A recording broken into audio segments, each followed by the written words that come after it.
Pois bem, meus caros, dando continuidade, como eu falei para vocês, vamos tratar agora de alguns casos específicos. Vamos tentar ver algumas situações que a gente vê com maior incidência em concursos ou até mesmo na advocacia. Então, situações concretas. Vamos trabalhar principalmente com a releitura de julgados e focando predominantemente em tribunais superiores.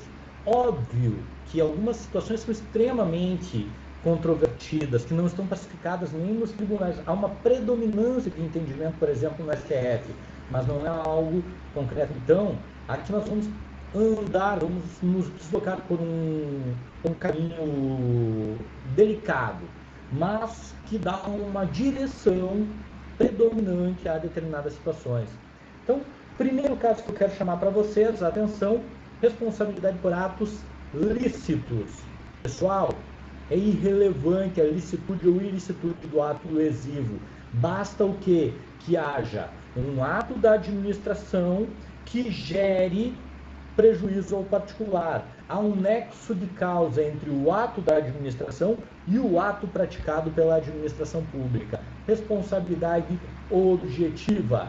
Então, se for fruto de uma obra pública executada pela própria administração pública, nem se discute ressarcimento integral do dano aplicando-se a teoria objetiva.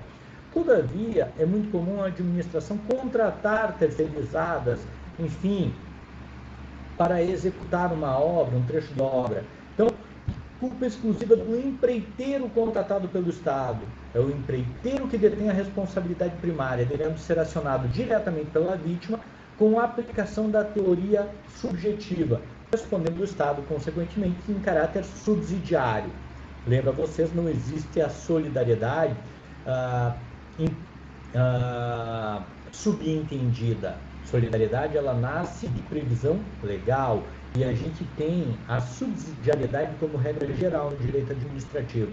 Então, se a culpa puder ser atribuída ao empreiteiro, a responsabilidade será da empreiteira e o Estado vai se afastar. Minha sugestão, eu acionaria a empreiteira e acionaria também o Estado e deixaria o Estado se defender alegando a culpa exclusiva do empreiteiro, minha opinião. Então, o Estado pediria a exclusão do polo passivo e justificaria por que deixar exclusivamente o empreiteiro. Eu não correria o risco, estou falando por mim, eu não correria o risco de entrar diretamente contra o empreiteiro ou diretamente e exclusivamente contra o Estado. Entraria logo contra ambos. Essa questão aqui, ela foi trazida no 13º Exame de Ordem Unificado, pessoal, e eu vou deixar isso para vocês lerem. É muito legal esse caso, é muito legal as respostas, então está aqui estruturado. Só vou trabalhar as respostas. Atos lícitos da administração podem gerar o dever de indenizar? Sim, claro que sim. Várias condutas lícitas da administração pública podem ensejar prejuízo ao particular. Então, a Constituição, ao prever a responsabilidade civil do Estado pelos danos que os seus agentes houverem causados, não exige a ilicitude da conduta, tampouco a culpa estatal. Não é, contudo, qualquer dano causado pelo exercício regular das funções públicas que deve ser indenizado. Apenas os danos anormais e específicos que nós vimos anteriormente, isto é, aqueles que excedam o limite do razoável e que ensejam reparação correspondente. Então, o ato lícito, o ato legal, o ato perfeito que gerou prejuízo ao particular, pode ensejar o dever de reparação? Sim, sem problema nenhum. É cabível indenização aos moradores do edifício? Não. Aí vocês vão ler o caso, mas basicamente não. Por quê? Porque haviam outros meios para eles chegarem até o seu local de moradia. É cabível a indenização ao empresário? Sim. Toda vez que uma obra pública se prolongue no tempo a tal ponto de inviabilizar ou de reduzir substancialmente o movimento habitual naquele estabelecimento, vai gerar o dever de indenização por parte do Estado. Então, aqui o particular não tinha sequer condições de chegar até o seu estabelecimento. Agora, tu tem algumas capitais que já foram acionadas e tiveram que indenizar por conta de obras que começam, se prolongam por 1 ou 2 anos e que simplesmente vão sendo proteladas, vão sendo arrastadas, empreiteiras falham e por aí vai. Tem que fazer nova licitação, gera toda uma confusão, ou atrasou repasse, as obras pararam, enfim.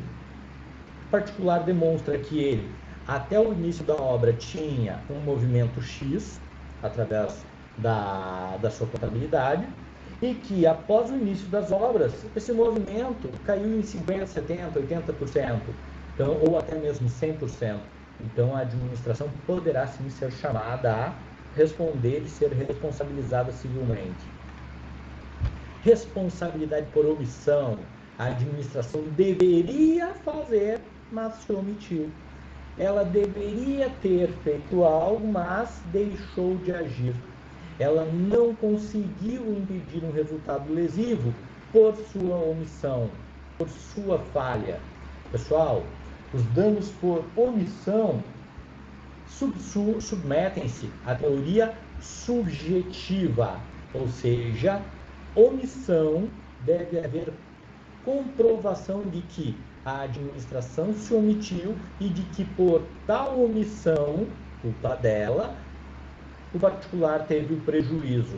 Nós vamos ter várias situações que decorrem ou que refletem essas omissões, discussões em torno de assalto, de enchente, de bala perdida, de queda de árvore, de buraco na via pública. Então, em todos esses casos, nós vamos ter a discussão em âmbito subjetivo.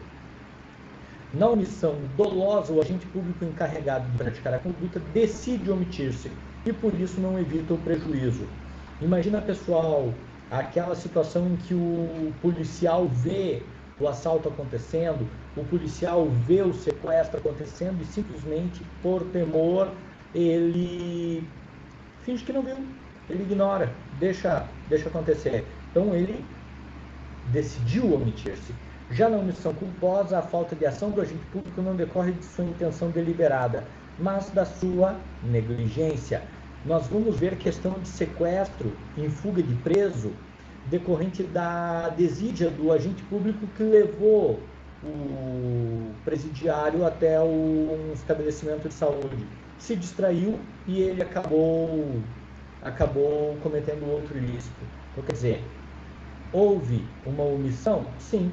O servidor público, o agente penitenciário, levou o detento até o hospital, desculpa, e lá não teve a atenção necessária. O detento se evadiu e na fuga acabou sequestrando, assaltando outra pessoa. Está, tem responsabilidade, evidente, mas vai ter que se fazer a prova dessa situação. Então, responsabilidade subjetiva.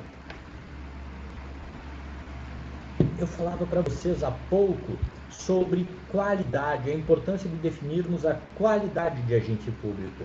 Indenização em espécie, policial de folga, arma da corporação. Quantas vezes os problemas que são postos nos concursos ou a narrativa que a gente vê nos jornais é policial de folga com uso da arma da corporação se envolve em determinada situação. Pessoal, aqui vocês sempre vão ter que ponderar. Ele estava na qualidade de agente público? Veja só, não estou pedindo que ele esteja no exercício da função. Eu pergunto, ele estava na qualidade